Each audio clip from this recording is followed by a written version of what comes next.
Welcome to the Suspense Vault, where we delve into the most chilling and perplexing cases in true crime history.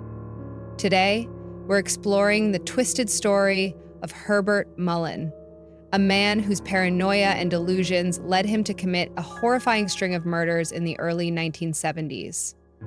But here's the twist. Mullin believed he was saving the world. Born on April 18, 1947, in Salinas, California, Herbert Mullin seemed like an ordinary child.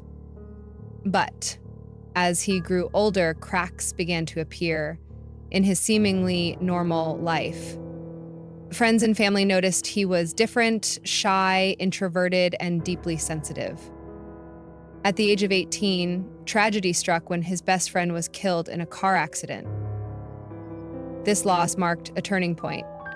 Mullin became obsessed with death and began hearing voices. Voices he claimed were warning him of an impending apocalypse. These voices would become the driving force behind his heinous acts. But at this stage, no one could have predicted the carnage that lay ahead. By the early 1970s, Mullin's delusions had spiraled out of control. He became convinced that California was on the brink of a catastrophic earthquake. But in his mind, there was a solution: sacrifice.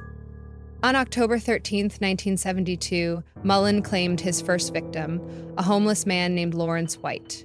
He lured White to a secluded area under the guise of needing help and then beat him to death with a baseball bat. It was the beginning of a killing spree that would leave 13 people dead in less than 6 months. Mullin believed his murders were preventing the earthquake. In his mind, each life he took was a sacrifice to nature, a way to appease the earth and stop disaster. But his victims were random. They included priests, hitchhikers, and even a family. His spree culminated in the brutal killing of 4 teenagers in a remote cabin. Mullin claimed they telepathically gave him permission to kill them. It wasn't just his actions that were shocking, it was his bizarre justifications.